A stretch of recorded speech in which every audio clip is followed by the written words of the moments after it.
Sahabat Tadarus, selamat datang kembali di Ruang Tadarus. Pernah nggak sih kita merasa makin sering lihat media sosial, tapi justru makin susah memahami orang lain? Jumpa kembali di Ruang Tadarus. Di sesi kali ini kita akan membahas sebuah buku yang sangat menarik dan relevan dengan kehidupan kita sehari-hari. Kita hidup di dunia yang semakin terhubung. Semua ada di ujung jari kita, tapi anehnya justru terasa semakin terpecah. Media sosial sering kita anggap sebagai cermin yang menunjukkan realitas sosial, tapi ternyata menurut buku Breaking the Social Media Prism, bahwa media sosial itu bukan cermin melainkan sebuah prisma. Prisma yang membelokkan cara kita melihat dunia, prisma yang memperkuat suara-suara ekstrim, dan tanpa kita sadari, membuat suara kita jadi tenggelam. Melalui riset yang mendalam dan kisah nyata para pengguna media sosial, Christopher Bale mengungkapkan dalam buku ini, mengajak kita melihat sesuatu yang cukup mengejutkan, bahwa semakin kita mencoba memahami pihak lain, justru bisa membuat kita semakin menjauh dari mereka. Menarik bukan? So, buku ini bukan hanya membahas masalah polarisasi di dunia digital, tapi juga menawarkan solusi. Mulai dari cara kita memahami diri sendiri hingga bagaimana kita bisa membangun ruang publik yang lebih sehat. Jadi, di sesi ini sahabat, kita akan membedah bersama apa sebenarnya yang terjadi di balik media sosial kita. Dan apakah kita benar-benar melihat realitas atau hanya bias semata. Sahabat Ruang Tadarus, coba kita bayangkan sejenak. Kita hidup di zaman di mana semua orang terhubung, informasi mengalir tanpa batas, dan media sosial ada di genggaman kita setiap detiknya. Tapi ada satu pertanyaan penting.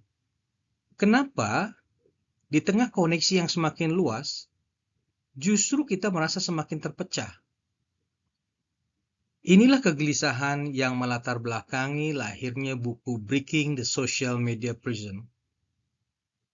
Buku ini muncul dari fenomena besar, terutama setelah kejutan politik seperti pemilu di Amerika Serikat pada tahun 2016. Banyak orang, termasuk akademisi dan pakar, merasa ada satu kesalahan atau ada salah membaca dalam realitas. Apa yang mereka lihat di media sosial ternyata sangat berbeda dengan kenyataan di dunia nyata. Awalnya banyak yang menyalahkan, ini akibat echo chamber. Jadi kita dianggap hidup dalam ruang gema, hanya mendengar apa yang kita ingin kita dengar. Tapi dalam buku ini, Christopher Bale melihat sesuatu yang lebih mendalam. Bale bertanya, bagaimana jika masalahnya bukan hanya pada informasi yang kita konsumsi, tapi pada cara kita sebagai manusia memaknai dan menampilkan diri di media sosial? Disinilah muncul sebuah ide yang sangat kuat. Jadi, menurut Bale bahwa media sosial bukanlah sekedar cermin, melainkan sebuah prisma. Prisma yang membelokkan identitas kita, prisma yang memperbesar suara ekstrim, dan perlahan-lahan membuat suara-suara itu menjadi tidak terlihat. Melalui penelitian yang sangat serius, Bale mulai melakukan eksperimen sosial, melakukan analisis data, hingga melakukan wawancara yang mendalam. Buku ini mencoba menjawab satu pertanyaan besar, apakah media sosial benar-benar membuat kita lebih memahami satu sama lainnya, atau justru semakin menjauh dari kita? Dan yang lebih mengejutkan, jawabannya tidak sesederhana yang kita kira. Inilah yang membuat buku ini bukan sekedar bacaan biasa, sahabat, tetapi sebuah refleksi mendalam tentang siapa kita di tengah dunia digital yang kita ciptakan sendiri. Jadi, buku ini sangat populer dan sangat menarik untuk dibahas. Buku ini terbit pada tahun 2021 yang dipublish oleh Princeton University Press. Dalam buku ini terdiri dari 9 chapter utama, di antaranya ada The Legends of the Echo Chamber, Why Not Break Our Echo Chamber, What Happens When We Break Them, The Social Media Prism, How the Prism Drive Extremists, How the Prism Mute Moderates, Should I Delete My Account, Hacking the Prism and a Better Social Media. Namun, pada kesempatan ini, sahabat, mengingat pembahasannya akan begitu mendalam dan begitu panjang, jadi sahabat di ruang tadarus, pada sesi ini kita akan membahas hanya sampai pada chapter 3 dulu ya. Nanti selanjutnya akan kita lanjutkan di sesi berikutnya. Sahabat ruang tadarus, sesuai dengan pembicaraan kita di awal tadi bahwa pada sesi ini kita akan membahas 3 chapter utama yang akan kita fokuskan pada chapter 1 yaitu The Legends of the Echo Chamber, kemudian chapter 2 tentang Why Not Break Our Echo Chamber, dan chapter 3 tentang What Happens When We Break Them.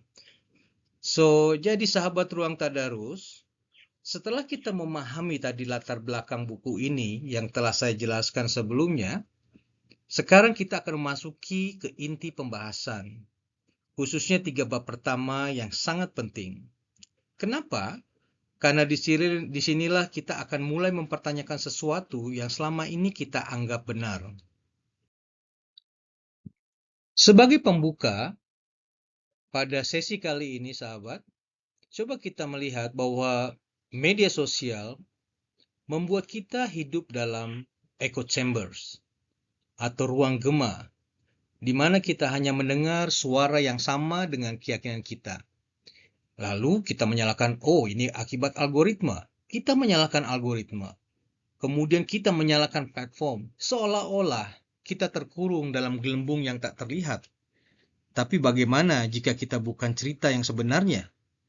Nah, bagaimana semua itu hanya sebuah kamuflas dan bukan cerita yang sebenarnya? Christopher Bale berpikir bahwa kondisi atau fenomena ini tidak sepatutnya untuk berhenti pada asumsi semata. Kemudian Bale melakukan eksperimen nyata. Dia melakukan eksperimen nyata yang dipadukan dengan wawancara yang mendalam dan menganalisis data terhadap semua media sosial dalam skala besar. Ditemukan bahwa semua ini bukan hanya sekedar opini, tetapi Bale mencoba untuk membuktikan secara empirik. Dan hasilnya mengejutkan bahwa ditemukan bahwa polarisasi itu ternyata bukan diakibatkan atau terutama karena kita terjebak dalam echo chamber. Justru sebaliknya, media sosial sering mempertemukan kita dengan pandangan yang berbeda. Namun, yang terjadi bukan pemahaman, yang terjadi justru reaksi. Menurut Bale, masalah utamanya itu adalah, pertama, karena media sosial memperbesar suara yang paling ekstrim. Sementara suara-suara yang moderate, yang dominan menjadi tenggelam. Dan kita mulai melihat lawan politik bukan sebagai manusia, tetapi sebagai karikatur yang disederhanakan. Akibatnya apa?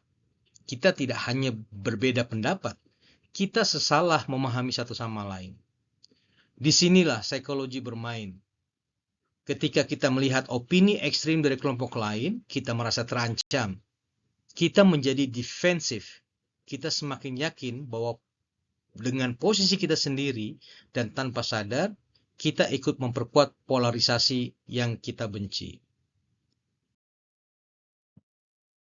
Ya, pada chapter 1, The Legend of the Echo Chamber, pada buku ini dibahas tentang echo chamber. Kita sering mendengar istilah echo chamber, sebuah kondisi di mana kita hanya mendengar suara yang sama dengan apa yang kita yakini. Sahabat ruang tadarus, Dalam bagian ini, kita akan membahas satu pertanyaan besar dan penting, bahwa mengapa orang seperti Dave ini adalah aktor yang dibahas oleh Bell dalam bukunya. Jadi Dave ini seorang yang tampak logis dan terbuka, tapi bisa terjebak dalam echo chamber. Kasus Dave ini memberikan satu bayangan seorang pemuda yang dimana mempunyai logika dan sangat terbuka dalam konteks komunikasi. Kemudian ia membaca berita, ia mengikuti diskusi, dan ia merasa dirinya objektif. Namun perlahan-lahan tanpa disadari, ia mulai menganggap pihak lain semakin tidak rasional, merasa hanya kelompoknya yang berpikir jernih, dan melihat dunia dalam kerangka kami versus mereka. Ini sangat ironis. Orang yang merasa paling terbuka justru bisa menjadi paling tertutup, sehingga konsekuensi sosial yang didapat terjadi akibat atau ketika echo chamber itu bekerja. Kita jadi merasa pihak lain bias, padahal kita juga demikian. Polarisasi politik semakin tajam. Dialog berubah menjadi konflik, bukan pemahaman. Media sosial memperkuat fragmentasi sosial, dan pada akhirnya apa? Kita tidak lagi berbicara untuk memahami, tetapi untuk memenangkan. Sehingga pada chapter ini, Bell memberikan satu kritik. Disinilah perspektif yang lebih dalam yang mengatakan, ya, echo chamber itu memang ada. Echo chamber itu memang ada, tapi cerita tentang echo chamber mungkin terlalu disederhanakan. Inti pemikiran daripada The Legend of Echo Chamber di sini, Bell mengajak kita untuk mempertanyakan kembali asumsi populer selama ini kita percayai bahwa media sosial membuat kita hanya berinteraksi dengan orang yang sepemikiran.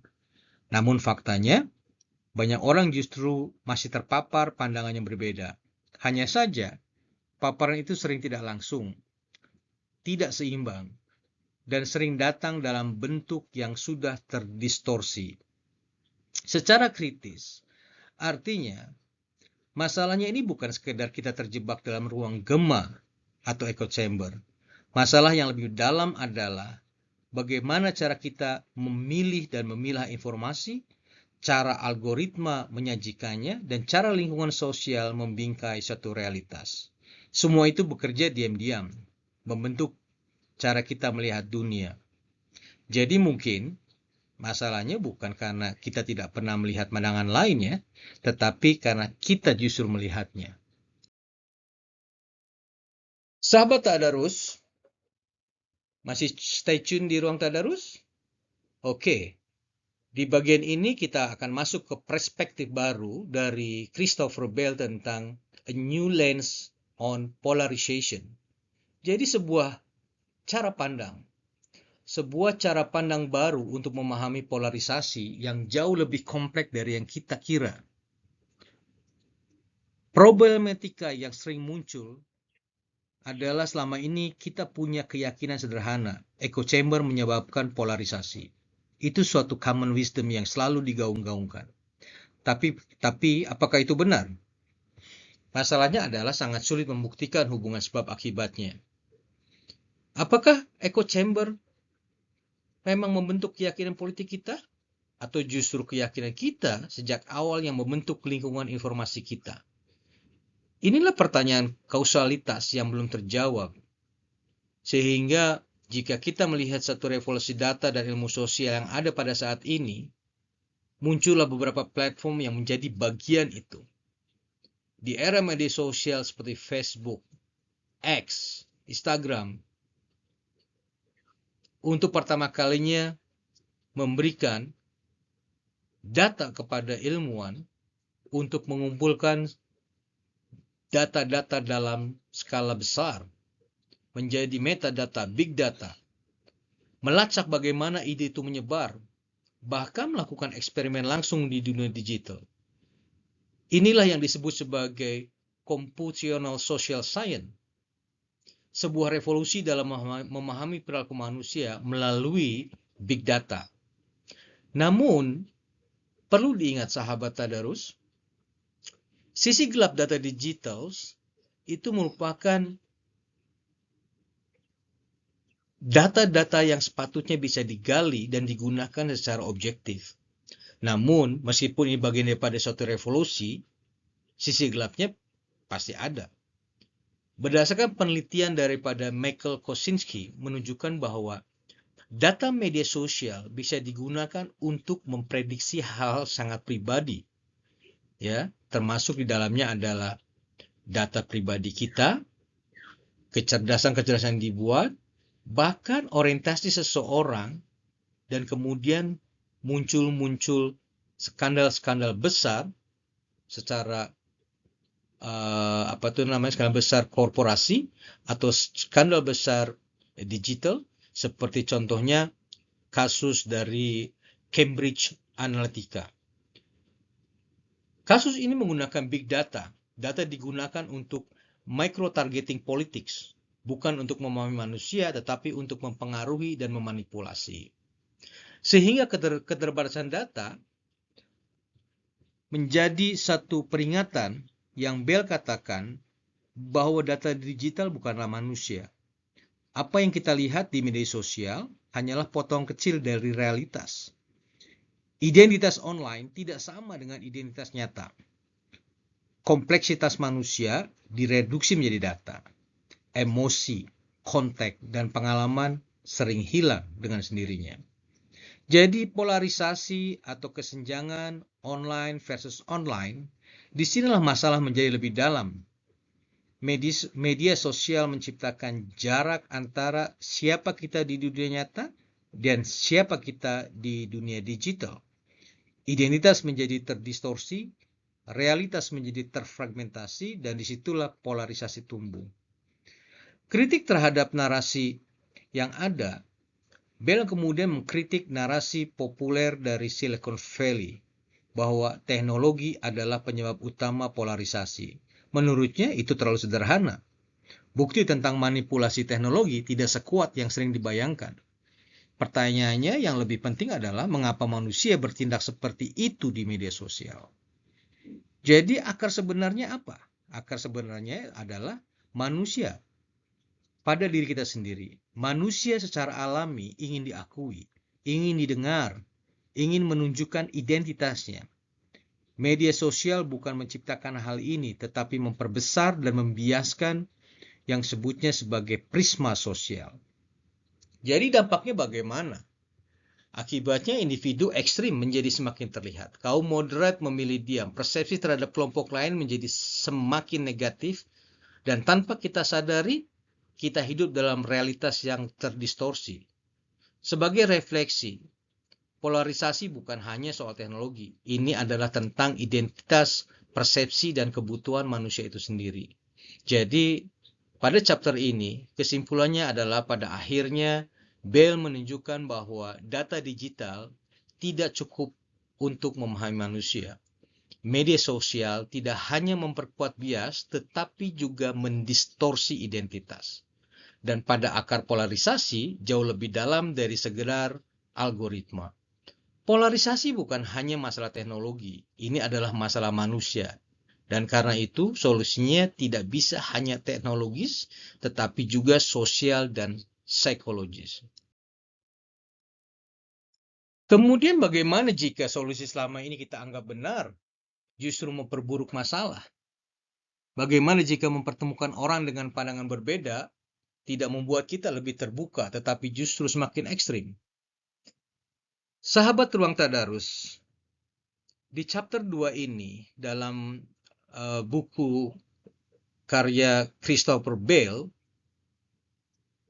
kita diajak masuk ke pertanyaan yang sangat mendasar. Why not break our echo chamber? Apakah benar keluar dari echo chamber itu adalah satu solusi? Kembali pada kasus Dave yang tadi kita jelaskan bahwa kisah ini dimulai pada tahun 2019 ya, seorang pria bernama Dave Kelly yang menyampaikan kritik keras terhadap program Medicare for All yang diusulkan oleh Bernie Sanders. So bagi Dave, prinsipnya jelas. Ia tidak ingin pemerintah menyelesaikan masalah pribadinya. Ia percaya bahwa setiap individu harus bertanggung jawab atas hidupnya sendiri.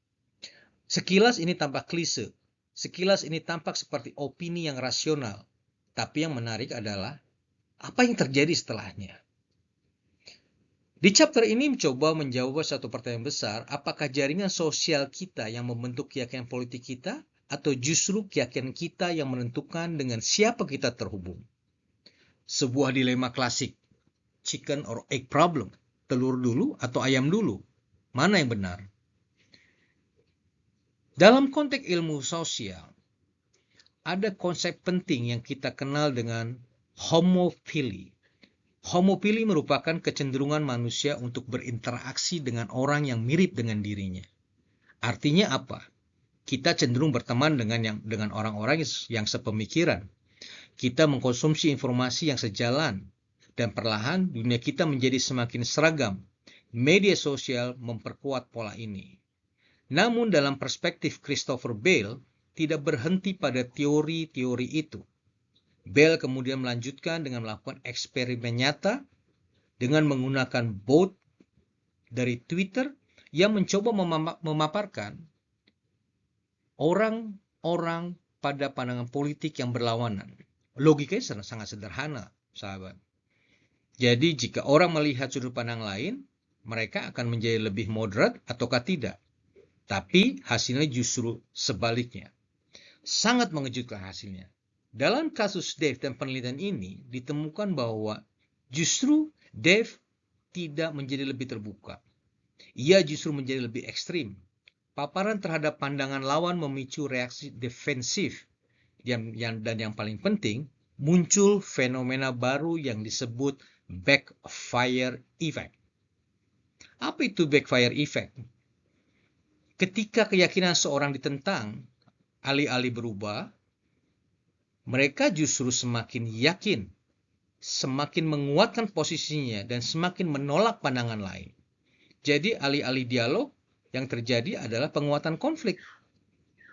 Jadi sebagai refleksi, masalah sebenarnya adalah, disinilah kita mulai melihat masalah yang lebih dalam. Mungkin masalahnya bukan karena kita kurang terpapar pandangan lain ya, tetapi karena cara kita merespon perbedaan itu sendiri. Eksperimen yang dilakukan Bale ini menunjukkan hal-hal penting. Di antaranya bahwa eksperimen yang dilakukan di laboratorium sering tidak cukup menjadi data kita. Kenapa? Karena realitas sosial jauh lebih kompleks. Kemudian diperlukan dalam penelitian itu adalah field eksperimen di dunia nyata. Dan bahkan setelah itu, kita masih membutuhkan pendekatan kualitatif untuk benar-benar memahami pengalaman manusia. Kita melakukan pendekatan wawancara yang mendalam untuk memahami apa yang terjadi. Hasil penelitian ini menjadi suatu penelitian yang konsisten yang dapat dipertanggungjawabkan karena mencakup semua lapisan atau lintas kelompok, lintas demografi, paparan terhadap pandangan-pandangan berbeda diakomodir, kemudian dapat dilihat bahwa semuanya itu tidak selalu akan dapat mengurangi polarisasi. Bahkan dalam banyak kasus justru meningkatkannya menjadi sesuatu yang lebih baik.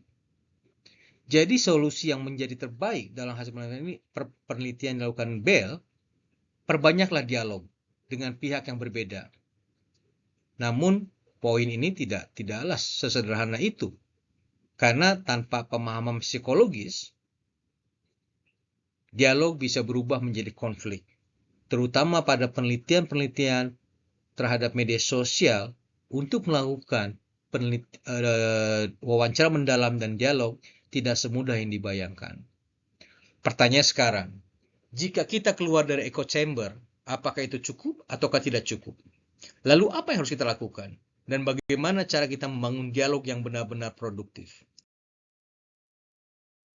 Apakah benar semakin banyak kita melihat pandangan berbeda, kita akan menjadi lebih terbuka, atau justru semakin keras mempertahankan keyakinan kita? Sahabat Ruang Tadarus, di bagian ini kita akan memahami konsep kunci dari chapter 2, karena untuk memahami polarisasi, kita harus memahami cara kerja echo chamber itu sendiri. Pertama, kita mulai dari konsep dasar echo chamber. Echo chamber adalah lingkungan informasi yang homogen, di mana kita hanya terpapar pada pandangan yang serupa dengan diri kita, dan fenomena ini berkaitan dengan konsep homofili yang tadi saya jelaskan di awal.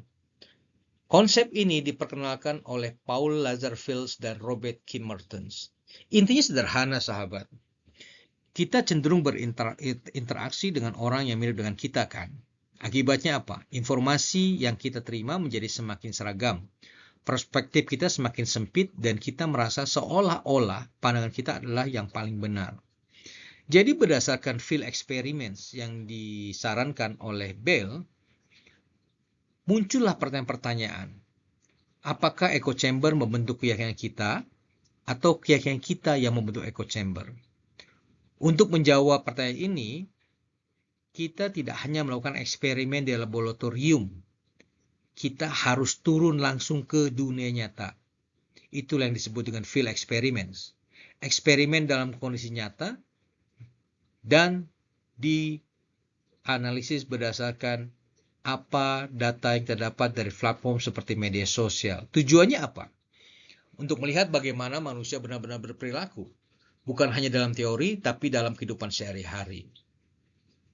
Kemudian muncul istilah Hawthorne Effects. Di sini muncul tantangan lain. Ada fenomena lain atau konsep lain yang disebut Hawthorne Effect, yaitu ketika seorang mengubah perilakunya karena sadar bahwa ia sedang diamati. Dalam konteks penelitian, partisipan bisa bertindak lebih baik atau lebih rasional hanya karena mereka tahu sedang diteliti. Artinya, bahkan dalam eksperimen sekalipun, realitas manusia tetap tidak sepenuhnya bisa ditangkap. Nah, sahabat Ruang Tadarus, dari sinilah kita mulai melihat betapa kompleksnya memahami polarisasi. Ini bukan sekedar soal data, ini tentang manusia. Jadi sahabat Ruang Tadarus, di chapter 2 ini menunjukkan bahwa keluar dari echo chamber tidak otomatis membuat orang lain lebih moderate. Bahkan bisa terjadi sebaliknya, orang menjadi lebih ekstrim. Polarisasi bukan hanya soal kurangnya informasi, tetapi bagaimana kita memproses dan mempertahankan identitas kita. Masalah polarisasi lebih dalam dari sekedar kurangnya informasi beragam. Ini berkaitan dengan psikologi, identitas, dan cara manusia merespon perbedaan. Dan yang paling penting, menghadapkan seseorang pada pandangan yang bertentangan tidak selalu menyelesaikan masalah, bahkan bisa memperburuknya. Jadi mungkin yang kita butuhkan bukan hanya lebih banyak informasi, tetapi cara baru untuk memahami dan merespon perbedaan. Sahabat Ruang Tadarus, di bagian ini, masih di bab 2, kita masuk ke inti dari teka-teki besar dalam buku karya Christopher Bell ini. Mengapa keluar dari echo chamber tidak membuat kita lebih moderate? Dalam chapter ini dibahas tentang teori klasik. Sejak pertengahan abad ke-20, para ilmuwan sosial percaya bahwa satu gagasan tentang pendekatan klasik yang merujuk pada intergroup kontak teori. Teori ini mengatakan jika dua kelompok yang berbeda saling berinteraksi dalam kondisi yang tepat, maka prasangka akan berkurang. Logikanya sederhana begini, sahabat. Kenal maka paham, paham maka empati, empati maka modernisasi. Itulah sebabnya banyak orang percaya. Mengambil contoh di Amerika, jika Demokrat dan Republik saling mendengar, mereka akan menjadi lebih moderat. Tapi kenyataannya, di realitas yang berbeda, namun realitas tidak selalu mengikuti teori. Penelitian yang dilakukan Bell menunjukkan hasil yang mengejutkan. Alih-alih menjadi terbuka, justru orang-orang ini banyak yang menjadi lebih defensif. Bahkan ketika diberikan fakta yang benar, mereka tidak berubah. Sebaliknya mereka semakin yakin dengan keyakinan awalnya. Ini yang disebut dengan backfire effect. Contoh konkret, misalnya begini. Orang yang percaya pada vaksin menyebabkan autisme, ketika diberikan bukti ilmiah yang bertentangan, mereka tidak berubah pikiran, justru mereka menjadi semakin takut terhadap vaksin. Jadi di sini muncul pertanyaan-pertanyaan penting. Mengapa paparan terhadap pandangan berbeda tidak menghasilkan modernisasi? Coba deh para sahabat di ruang tadarus mengelaborasi lebih lanjut. Selanjutnya, Bell menjelaskan tentang keterbatasan big data. Sebagai seorang peneliti, ia mencoba menjawabnya dengan analisisnya. Bell mengingatkan bahwa data besar atau big data tidak sama dengan pemahaman mendalam. Big data hanya menunjukkan pola, tapi tidak menjelaskan. Mengapa orang berpikir demikian? Bagaimana mereka merasakan? Apa yang sebenarnya mereka alami? Ya, karena itu kita membutuhkan sesuatu yang lain. Disebut wide data, pengalaman manusia yang lebih nyata. Bell mengajukan suatu pendekatan baru. Untuk memahami ini diperlukan pendekatan baru menurutnya. Bahwa dalam setiap penelitian harus dilakukan mixed method dengan adanya wawancara mendalam, studi longitudinal sebelum dan sesudah, kombinasi antara kuantitatif dan kualitatif. Atau kita sebut dengan mixed method. Jadi kita bukan hanya bicara angka, tapi kita juga ada cerita atau narasi yang menjelaskan dari setiap pengujian empirik yang dilakukan. Jadi, dan yang tak kalah penting bahwa dalam konteks sosial, persepsi manusia tidak terbentuk di ruang hampa. Peristiwa politik besar, media, dan dinamika sosial semuanya mempengaruhi cara kita berpikir. Dalam penelitian yang Bell lakukan, di sini muncul beberapa temuan atau novelty penting, bahwa respon setiap individu itu berbeda-beda, dan identitas dan pengalaman personal sangat menentukan, dan adanya jarak antara identitas online dan offline. Artinya apa yang kita sebut di media sosial belum tentu mencerminkan siapa seseorang itu sebenarnya. Jadi mungkin masalahnya bukan karena kita kurang berdialog, tetapi karena kita tidak benar-benar memahami bagaimana manusia merespon perbedaan. Jadi dalam chapter ini, sahabat, kita dapat simpulkan bahwa solving the puzzle menunjukkan bahwa polarisasi bukan sekedar masalah informasi, bukan sekedar masalah teknologi. Sahabat Ruang Tadarus, kita masuk sekarang pada chapter 3. Di chapter 3, buku karya Christopher Bell ini, kita diajak masuk lebih dalam. Bukan hanya melihat data, tetapi memahami manusia di baliknya. What happened when we break them? Apa yang terjadi ketika ruang gema itu benar-benar kita pecahkan. Berdasarkan data dari penelitian sebelumnya, menunjukkan sesuatu yang membingungkan. Paparan terhadap pandangan yang berbeda tidak selalu membuat orang lebih moderate. Namun, satu hal menjadi jelas, big data saja tidak cukup.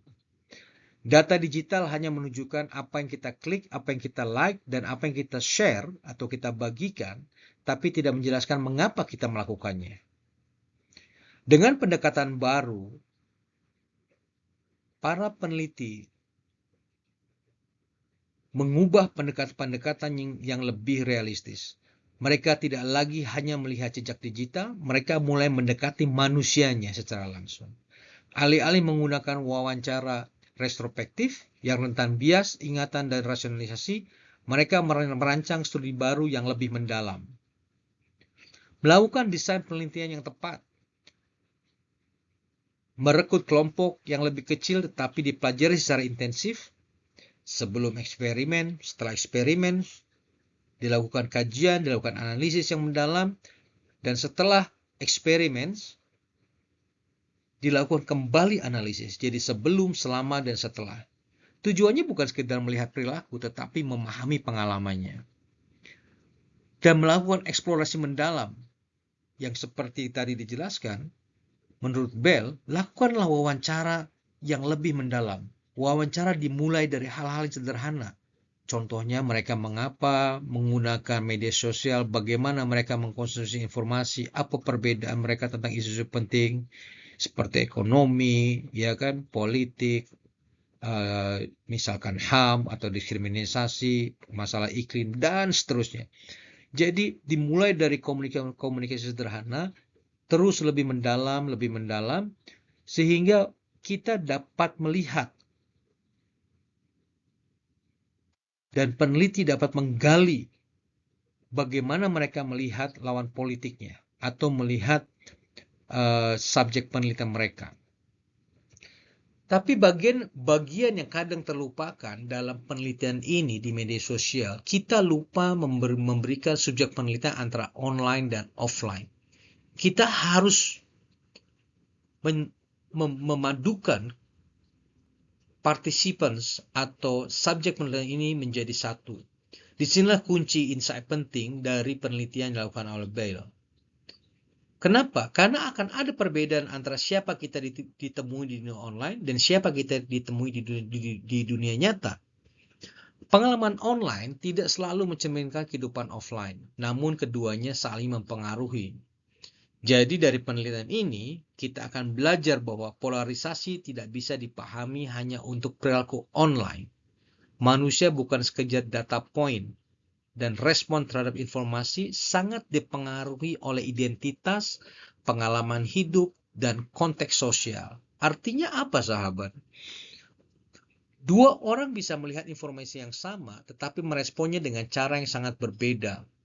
Disinilah kita memulai memahami bahwa polarisasi bukan hanya tentang apa yang kita lihat, tetapi tentang siapa kita saat melihatnya.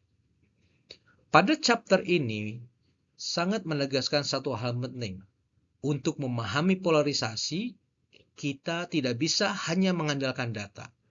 Kita harus memahami manusianya dengan segala kompleksitasnya. Data memberikan kita pola, tapi empati memberikan kita makna. Sahabat Ruang Tadarus, hari ini kita belajar satu hal penting, bahwa polarisasi bukan hanya soal teknologi, bukan hanya soal algoritma, tetapi tentang bagaimana kita sebagai manusia melihat, merespon, dan memahami perbedaan. Dan mungkin tantangan terbesar bukan pada apa yang kita baca, tapi pada bagaimana kita mau membuka diri. Namun dalam perjalanannya, pembahasan kita ini, saat ini sesi ini belum selesai loh. Di bagian selanjutnya kita akan menggali lebih dalam bagaimana sebenarnya kita bisa membangun dialog yang tidak hanya mempertemukan tetapi juga memahami.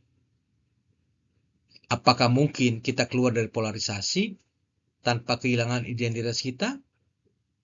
Tetap bersama di Ruang Tadarus, karena perjalanan memahami manusia baru saja kita mulai. Terima kasih atas waktu dan kebersamaan sahabat Ruang Tadarus. Mohon maaf apabila terdapat kekeliruan dalam interpretasi selama pembahasan ini. Semua yang saya sampaikan adalah bagian daripada proses belajar bersama. Tetap stay tune dan jangan lewatkan pembahasan chapter selanjutnya yang tidak kalah menarik. Sampai jumpa di Ruang Tadarus berikutnya. Terima kasih.